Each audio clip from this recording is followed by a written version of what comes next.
Skont it-Times, Roderick Kassar li jinsab akkużat bil-femiċidju tal-eks mara tiegħu Bernice qed jikkunsidra li ammetti l-ħtija tiegħu fil-każ li xxokkja lill-pajjiż kollu kważi 3 snin ilu.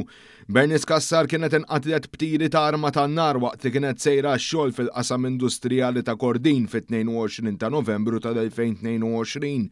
Roderick Kassar kien arrestat wara li l-pulizija daħlu f'daru fil-Qrendi wara 17-il sigħa ta' trattattivi minħabba li kien issakkar ġewwa u beda jeddet l-uffiċjali. Il-każ bħalissa qed jistenna d-data tal-ġuri.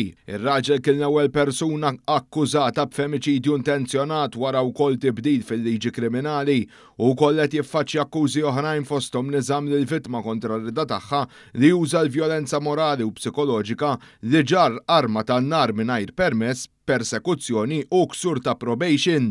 Kassar qed iwieġeb mhux ħati għal dawn akkużi kollha. Sors li tkellem mat-Times tenna li Kassar qed jikkunsidra li jammetti għal qtilu l-avukati tiegħu diġà kkuntattjaw lill-Uffiċċju tal-Avukat Ġenerali biex jaslu għal ftehim dwar is-sentenza. Il-Parti ċivili wkoll informata. Il-Gazzetta qalet li minkejja li qtili ġorsa sentenza massima ta' omor ħabs, din tista' tinbidel jekk l-akkużat jidħol f'diskussjonijiet bil-kundizzjoni li jammetti l-ħtija. Indjanni huwa terapista tal-massaġġi u għandu 43 sena li jgħix f'Birzebbuġa ġie akkużat li wettaq atti ta' natura sesswali fuq mara. Il-prosekuzzjoni spjegat li l-mara kienet marret għal massaġġi meta l-akkużat staqsija jekk setax jimmassaġġi għal parti ta' żaqqa u aċċettat. L-akkużat allegatament poġġiela xugaman fuq wiċċa, imbagħad allegatament ħasset li l-akkużat jafas fuq sidira. Meta neħħiet ix-xugaman li kienet jagħti wiċċa ratu allegatament jilaqilha sidira. L-allegat inċident seħħ fit-8 ta' Settembru u r-raġel minn dakinhar tkeċċa. Il-qorti ċaħdet il-kelsim mill-arrest ir-raġel u nżamm arrestat.